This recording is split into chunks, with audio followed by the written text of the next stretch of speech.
BookTube, it's Louise, the Big Head Bookworm. Lovely to see you. Hope you are well. Well, I was sat here. I just had my lunch. Very nice it was too. Thank you very much. What did you have for lunch? Was it nice? Was it what you wanted? Sometimes you can have the nicest lunch, but if it's not quite what you fancied or what you needed, it can be a disappointment. But I enjoyed that. I have to say I enjoyed my lunch. I had a homemade vegetable pasty. If you were interested. If you're not interested, well, now you know anyway. But it was very nice, so I was pleased with that. I was sat here and I thought, do you know, I haven't spoken to BookTube about what I've been reading recently, or about the fact that I haven't been reading much recently.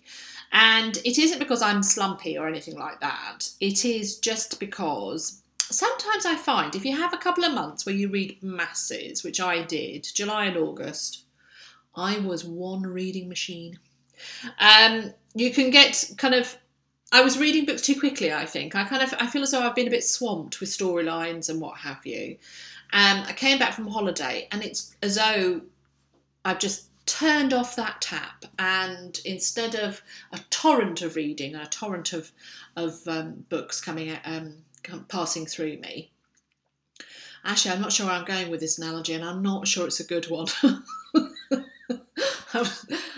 It was the phrase passing through me. Oh, let's leave that one there. Let's just say I've slowed my reading down. Oh, I've had to record this video 3 times so far because each time I keep making errors like that. Might not be a good day for me to be recording, really. I'm now thinking, but anyway, I'm here now. Let's just power through on this last one. Passing through me. You don't want to know what's passing through me at the moment, especially not after my vegetable pasty. Oh no. Anyway, Louise, what have you been reading? Well, funny you should ask. I finished Jacqueline Winspear's Pardonable Lies. This is the third Maisie Dobbs. Third Maisie Dobbs I've read this year. It's the third one in the series. It's the fourth I've read, but it's the third one in the series. I really like Maisie Dobbs. She's private investigator set in the 1930s. She's not a cool character, and yet she is a cool character. And I do really like her. I really like the level of detail in these books because I'm deeply nosy, as you know. So I really like them. This is the third one. I can't tell you what it's about really because it's so in the series. However, I do really recommend if you like historical crime. Especially, you know, she's not a detective, she's a private investigator. There is a touch of more than the average, definitely, about her. Well, I just think she's grand. Anyway, that was my Maisie Dobbs. I finished that. I'd started it in July and just not got round to finishing it. And I hadn't really been reading much else. And so I saw it and thought, oh, I'll just sit and go through that. So I did. Then I read this. This actually was a really quick read, not because I was enjoying it, but just because I wanted to get through it. It is A Scot in the Dark, which is the second Sarah MacLean in the Scandal and Scoundrel series. One day I will just say it and it will be fine. Scandal and Scoundrel series, and it wasn't one of her best. I can't put my finger on why. I can't. I think it might be because it was such a ridiculous premise. It's a Regency romance. They're all ridiculous, but this one really was ridiculous. And I don't think it was one of her best. So luckily I picked it up for 50p in the library. So I'm not feeling too heartbroken. And it will go in my collection, so that's fine.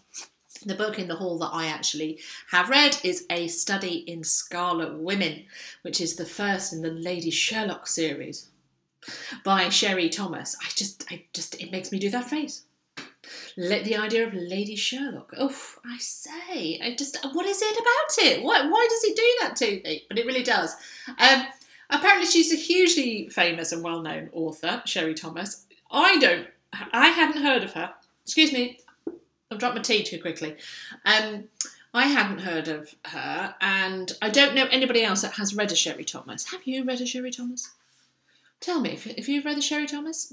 She's written lots of other books, it says. It says here at the beginning. She's a hugely well-known best-selling author. And this is her first one in this series. It does look like she does romances. I thought it was great. I really did. I read it quite slowly for me. For this kind of book I could read, you know, definitely in an afternoon. But I think I took 2 days. Now I'm thinking about it. That's not that long, is it? But it felt like a long time for me, considering how much I really enjoyed it. It's really good. If you like historical romance, if you like the idea of a Lady Sherlock, you like Mary Russell, for example, by Laurie R. King. If you like a romance where it's full of tension, real slow burn, and no romping. There's no physical. So Sarah MacLean, lots of romping. Oh my. And then Sherry Thomas, this one, no. Really clean romance, as in, we don't... It's alluded to, but there isn't any action.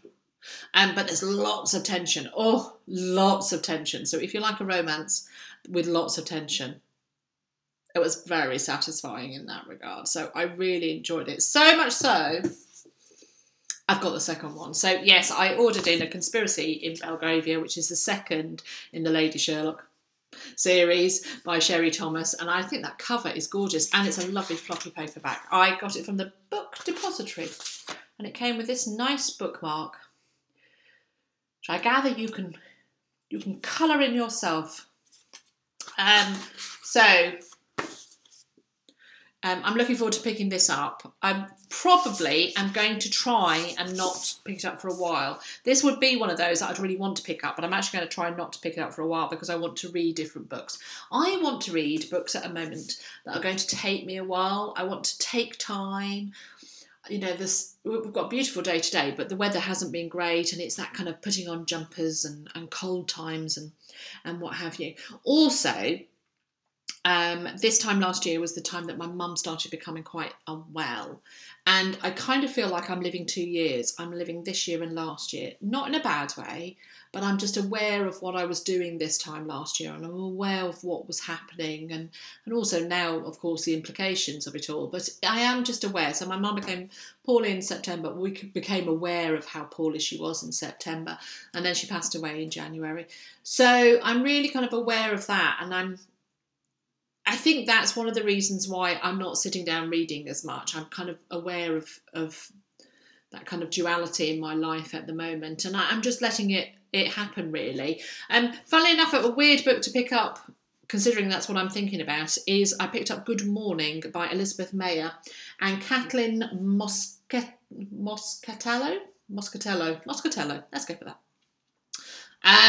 Who I believe is the ghostwriter. So Elizabeth Mayer, this is a memoir of when she worked in Crawford's, which is one of New York's most celebrated funeral homes.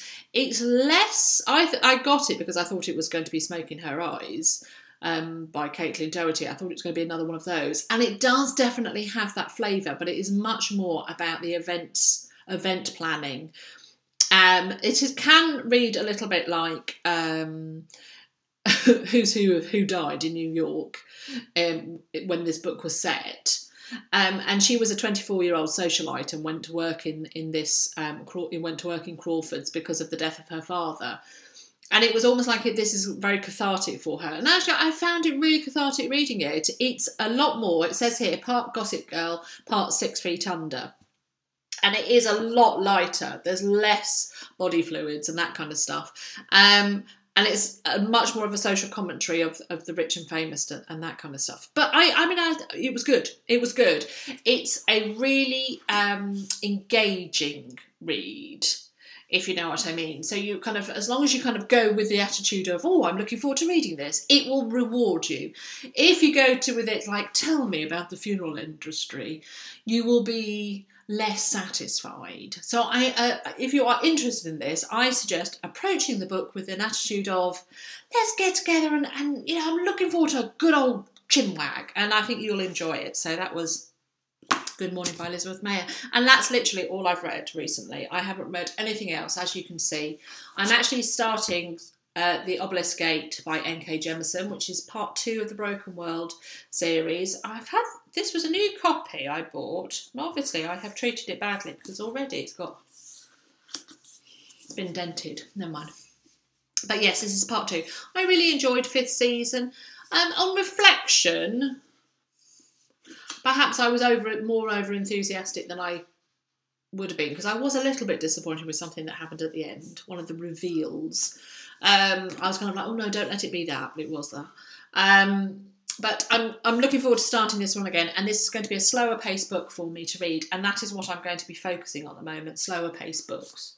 So I shall be putting this aside for the time being, and I'm going to read The Obelisk Gate by N.K. Jemisin. The only other book that I've picked up this week, is talking about, good morning, is Past Mortems by Carla Valentine or Valente.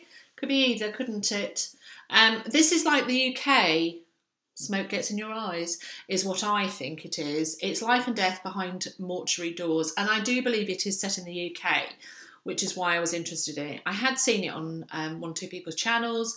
I'd been aware of it for months, and I hadn't got it, but I had a £10 voucher from Waterstones, and this was £12.99, so I got it for £3, £2.99. I treated myself to it because I had been looking at it and wondering, but that was the cheapest option that I have. So at some point in the next couple of months, I will pick this up. Maybe non-fiction November. You said it, BookTube. I heard it. And that's what we're going to do. So that's what I'm reading at the moment. And there we go. There we go, BookTube. Thank you so much for everybody that's commented or watched or anything about my last couple of videos, especially the one about the ratings. You have had me in stitches with your comments. You really have. You've made me laugh so much. So glad I did that video. I was very nervous about releasing it in case I upset anybody or offended them, and I shouldn't have been, because you've all taken it in the right attitude, because it wasn't entirely serious. And now you know how I feel about Lionel Richie. Now you know, ladies and gentlemen. I have that. He has a twinkle in his eye. I can't resist. Old Lionel, I know. And there we go. Right, so I shall go now. I've had my lunch. It's digested very nicely sitting here. And I hope you're well. I'm going to update this straight away. Upload it straight away, before I even think about it. Because I'm sure if I think about it, I'll think, oh no, I've gone on again. Never mind. Lovely to see you, BookTube. Hope you're well. Let's do this again. Bye!